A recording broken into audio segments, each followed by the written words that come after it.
Yo, and we are live. Yo, look, ain't much to talk about in this one, but I wanted to at least come and address the people. We got out the press conference, got to talk to some of my people here in media. Shout out to the legend Dr. Darius as well, man. The voice of Detroit for over 25 years. WJLB Radio sitting right there in the building. Man, look, shout out to my guys, Eric Vincent and others, but these Pistons, man, I don't know what else you can say about them, but they are definitely doing a whole lot more than handling their business. They smacked the Brooklyn Nets 130 to 77. Let me say it one more time. 130 to 77, man. That was incredible. Hey, there's times where I know Platty and I have gotten on this stream and he has said, look, man, I just want to see this team go out there and handle a team that they are supposed to put away and do it convincingly. I think that they did that tonight, man. And what was the story of this game? It was the two All-Stars now. The Detroit Pistons, they get their first set of Detroit Pistons teammates going to the All-Star game since 2007, 2008. That's a long time. So shout out Jalen Duren, who got the news just before the game got going that he got selected to be an All-Star reserve. So he's going to join Cade Cunningham out there in LA, man. Then tonight, you're talking about 21 points, 10 rebounds for Jalen Duren, 18 points, 12 assists for Cade Cunningham. And really, like I said, not a whole lot more to write home about. The defense was on point. That you saw this team going out there, and honestly, they refused to turn down anybody that JB Bickerstaff threw into the game tonight. Went out there and did work, man. So you guys already know what the ritual is. We got to get into the box score before I let you guys go. And if there's anything else, man, that mattered to you guys in this game, or that you want to say about Jalen Duren, the monster, they're definitely going ahead and throw it in the chat, man. But again, you guys, look, my name is Brandon Dan, K Detroit Kool-Aid, your credential Pistons reporter and writer for the network, man. Still here at LCA after the game is ended. We got the press conference in. Looks like they got something going on across the way over there as well. They always doing these different events, man. They're trying to enrich the different communities here in the state of Michigan and around Detroit and Metro Detroit.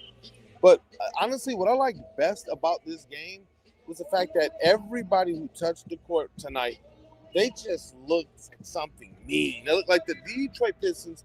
They didn't want the Brooklyn Nets at all to feel comfortable out there in this game, man. Like, they wanted them to know this is ours. There was physicality. They were dunking on people. They were ripping people to half court. If you were coming in here weak, dribbling around, nah. And this is what I want to see in the Pistons every single game. Shout out to Dusty May, who was in the building, University of Michigan head coach. I know the Pistons have a couple Michigan guys in Karis LeVert and Duncan Robinson, but it might have been Danny Wolf of the Brooklyn Nets as to why Dusty May came out as well. He got a good reception from the crowd. And Danny Wolf, 6 points, 2 of 9 shooting, 10 rebounds, all 5 from beyond the arc, 4 assists, and he got banged on by Danis Jenkins, dog. Absolute poster, dog. So we were just going to skip over this. You know, I'm going to call out Nick Claxton, too, and there's a reason why we're going to talk about his stats. Nick Claxton, 10 points, 5 of 9 shooting, 2 rebounds, not much of anything else, man. 1 steal, no blocks. Now, why do I do that? Because this was the guy who, even I, 2-3 years ago, was saying, hey, maybe this is a guy that we need to bring in that Jalen Duren can learn from in terms of physicality, that Jalen Duren can learn from in terms of instinct defensively, that Jalen Duren can learn from blah, blah, blah, blah, blah. Wow, how this thing has escalated that quickly. Now, all of a sudden, you're looking at this thing. Jalen Duren and Nick Claxton are not in the same stratosphere on any level, man. Jalen Duren has elevated his game to the point that I don't believe it's going to be too long before we're talking about Jalen Duren, the all-star starter, soon. He already earned the bag, and he came into the season with a lot of people saying, hey, Jalen Duren, 35. You want $35 million a year? You better take your 29 and be happy with it. No, Jalen Duren and his camp, they understood what he was, and they did the necessary work. So even though you see like his team and Cade Cunningham and J.B. Bickerstaff and others going to bat to say, hey, you know what? We want to make sure that our guy is getting his due. He should be an all-star. Jalen Duren put in the work. And that's something that J.B. Bickerstaff has been adamant about. You know, and it was cool. I got to ask him a question about not just the growth of his game, but the growth of Jalen Duren's leadership this year, man. That, to me, has been something that's, I think, very underrated and underestimated part of his game. Jalen Duren's leadership. There's times when Cade isn't playing. There's times when Cade's not out there. There's times when Cade is out there. And you see Jalen Duren as a focal point. getting the ball off the rim and pushing it down the court, creating and starting the offense from the top of the key or being a hub at the free throw line and going out there and facilitating, going out there on the defensive side of the ball and taking a huge step forward, man. As it relates to last year, it felt like Beef Stew was your only real defensive option, and this year, I don't want to see Jalen Duren off the court. That's crazy because Isaiah Stewart has been one of your best players in the league at defending the shots at the rim. If I'm not mistaken, he's been the best player. So Jalen Duren, to be able to close that type of a gap over a season in which this stuff takes a lot, but he's doing this in one freaking season and it's not even over yet, man. So we're gonna get into our box score here in a little bit. Shout out to Fenton Basketball, who is in the building, man. Fenton Basketball, to get it in.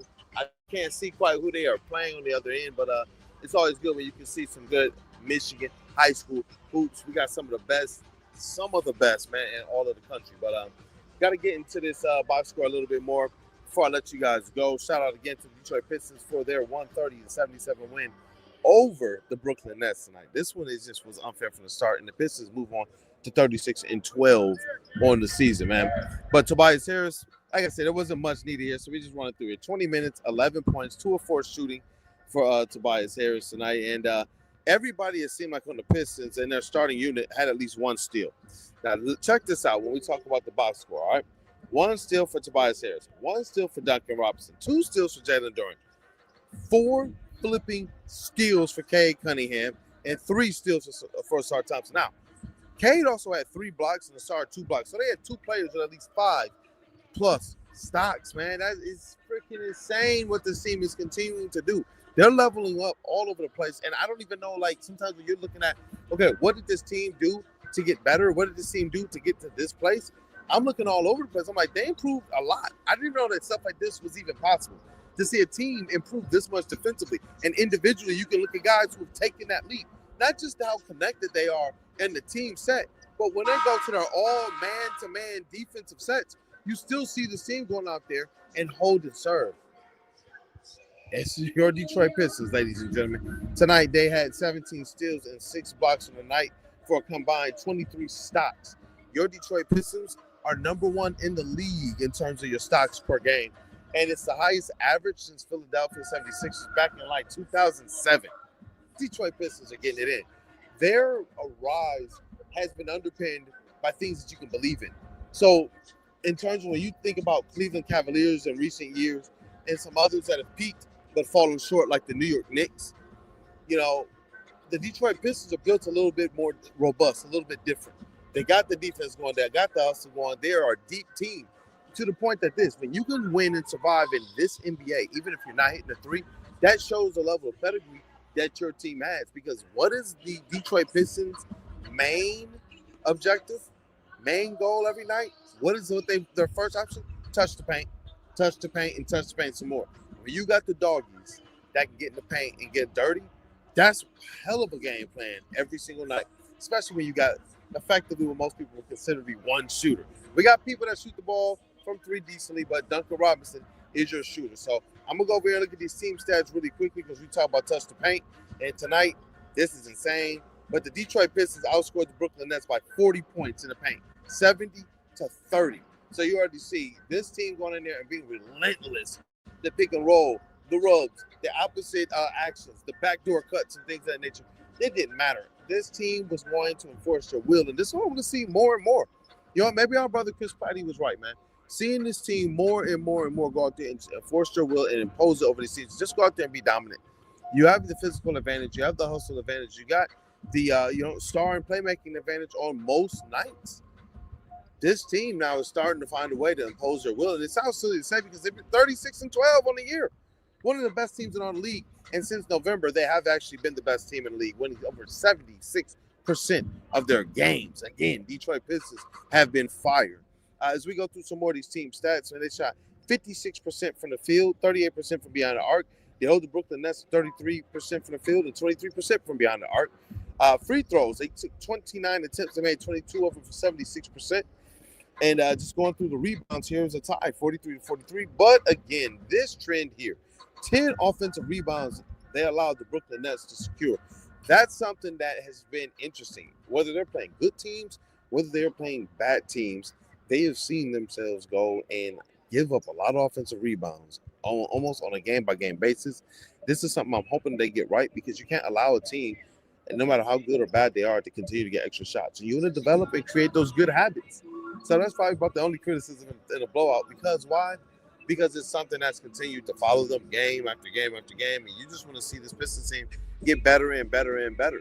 You don't ever want to see a plateau. Even if right now they look like the best team in the East, you still want to see the squad go out there and clean up on everything because you don't want to see them be like the Knicks or the Cleveland Cavaliers.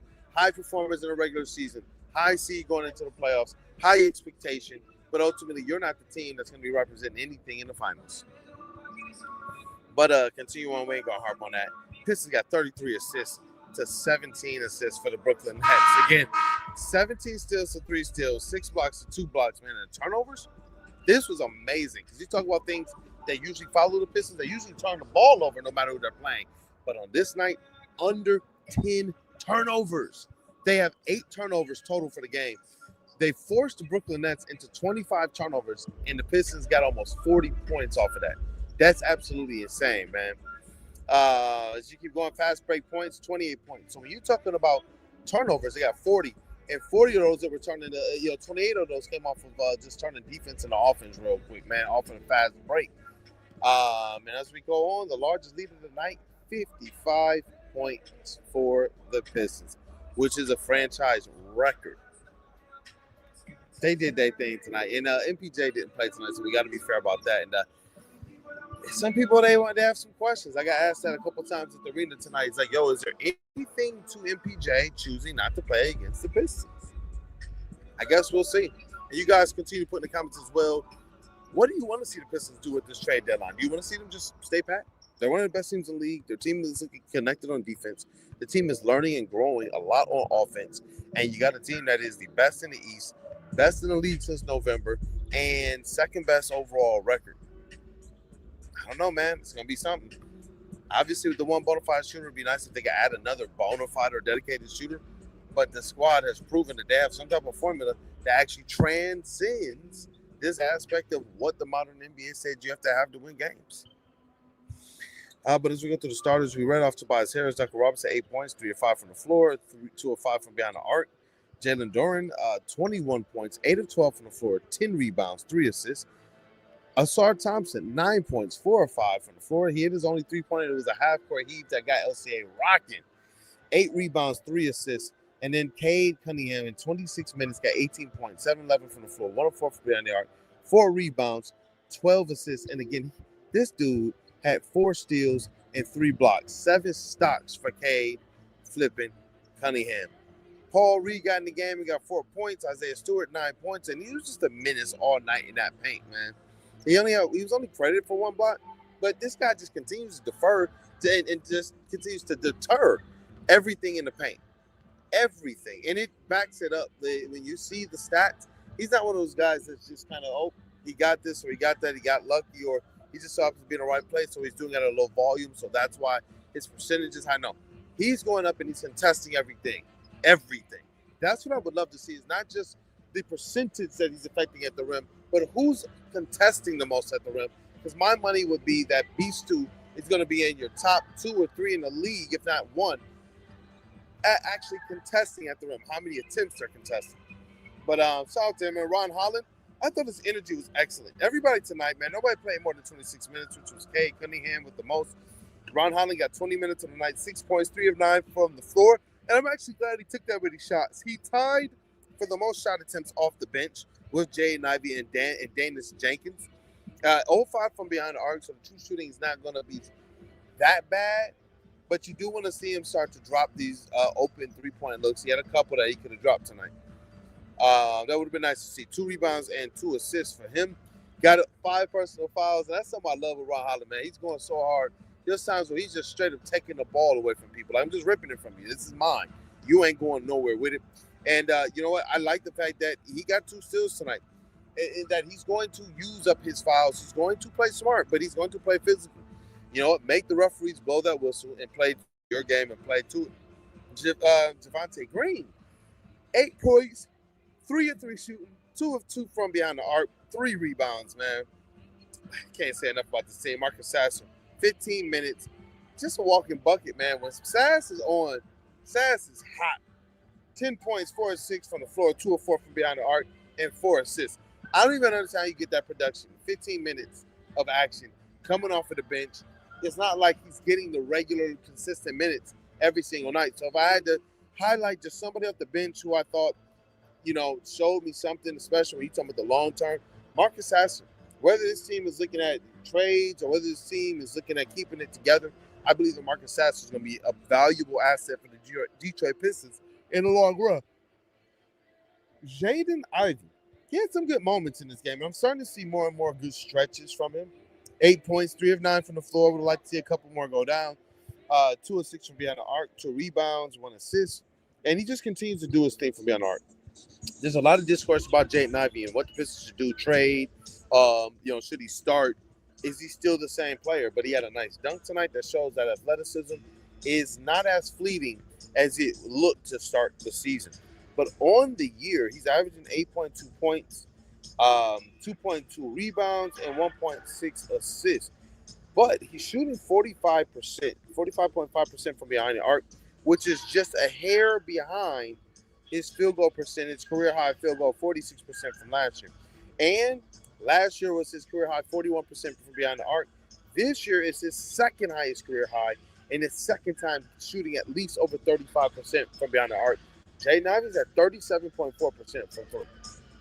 And that's on 3.3 attempts. Now, that's his lowest attempts. In the years past, so last year, he took 5.1 attempts and had 41%. I would like to see Jaden Ivey get a little bit more time if it's possible. I would like to see him get a few more looks and opportunities from behind the arc because the shot looks natural. He doesn't look like somebody who's had to add this shot to his game. He looks like somebody who understands exactly what's going on.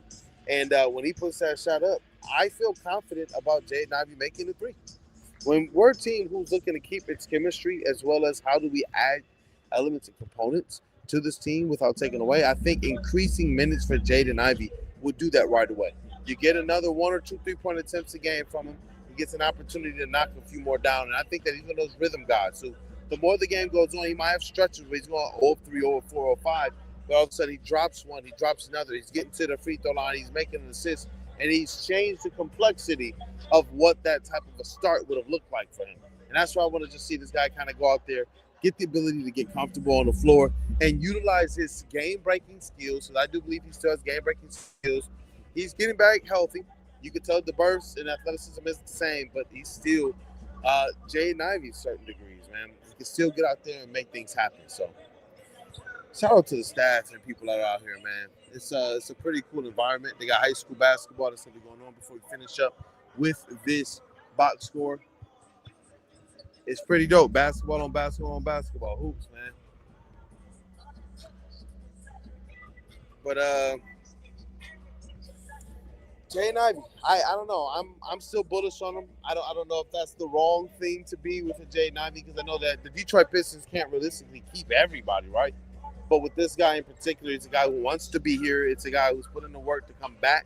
And now you see him going out there, and certain aspects of his game has improved while we're still waiting for other components, playmaking. And obviously, I thought the defense this year has been some of the best he's played in his career. So, Jaden Ivey, ladies and gentlemen. Danis Jenkins, 20 minutes, 18 points for him, 6 of 9 from the floor, 1 or 2 from behind the arc, 4 rebounds for Danis. And you know what? Just overall control. Every single time he's in the game, it's just absolute control.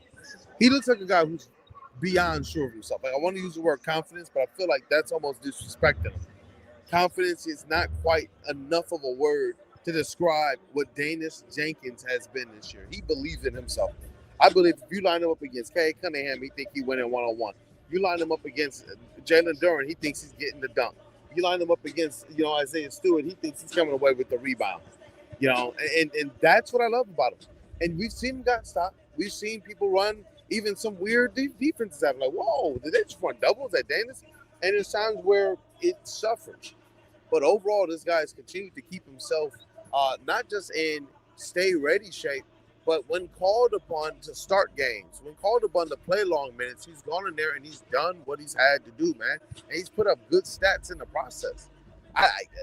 good on him. I know that it was reported the Pistons offered a 2-year contract to Dennis Jenkins, but he'll be able to effectively get more by turning it down and signing even for the minimum again next year versus the contract that was offered.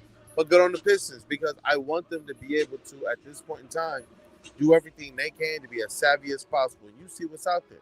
If Dennis believes, you know what, I could bet on my value just a little bit more, then fine on him. The NBA will set that straight. But what I'm comfortable with is the Pistons having the right front office to get this thing done, man. They've shown that they can do the savvy deal. They've shown that they can find and get the right people here to effectively fit this puzzle piece, man.